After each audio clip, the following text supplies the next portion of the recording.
Intel Arrow Lake Refresh CPU might feature upgraded NPU leading to larger die size.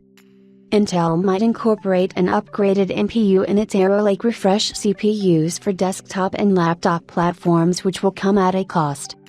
Intel could add an upgraded NPU in its Arrow Lake Refresh desktop and laptop CPUs. Intel's upcoming high-end Arrow Lake CPUs such as the S desktop and HX laptop lineup will launch without any dedicated NPU hardware on board.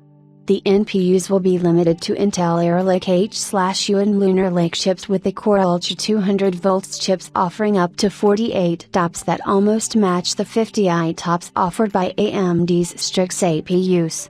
These will come in the form of a new unit called NPU, for which we detailed here. Currently, AMD is the only chipmaker that offers a desktop chip with a dedicated NPU in the form of Ryzen 8000G Hawkpoint chips for the AM5 platform, but that might change soon.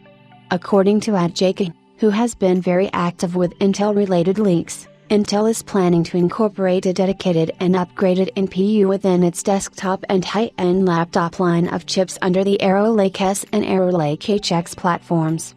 The leaker states that this NPU will be an upgraded version from the one featured on the upcoming Arrow Lake S and HXC HIPs, which suggests that we might also get some sort of NPU I accelerators on them too. Arrow Lake Refresh, if carried out, will see an upgraded NPU on the SoC tile at a 2.8mm longer die than Arrow Lake HX and S, same package size. The mobile compatibility will depend on whether fast voltage mode, FVM, is enabled on the VCC rail, which depends on board vendors. The information states that Intel could be preparing a refresh of its Arrow Lake CPUs, which might incorporate an NPU within the SoC tile. The SoC tile is generally the largest tile featured on Intel's latest CPUs such as Meteor Lake chips. It is reported that with the added NPU, the Intel Arrow Lake CPUs could see a larger die size, expanding by 2.8mm compared to current Gen Arrow Lake chips. This dedicated NPU will come in Arrow Lake S and Arrow Lake HX Refresh CPUs from Intel, and while the die size will be larger than the upcoming iteration of Arrow Lake chips, the package size will be the same.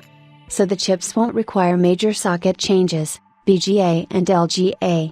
They will retain the compatibility, but motherboard vendors will have to enable fast voltage mode, FVM, on the VCC rails. So it will be entirely up to the motherboard vendors to enable support for the NPU on their products, but given the hype surrounding the IPC segment, motherboard makers will probably try to capitalize from it. Overall, it will be interesting to see what Intel brings to the table with its NPU-boosted desktop and laptop chips. It's too early to talk about an Arrow Lake refresh considering the first-gen Arrow Lake CPUs are yet to launch, but it looks like we will have to wait a bit for Panther Lake if the company indeed wants to do a refresh of its first-gen Core Ultra CPUs for desktops in 2025.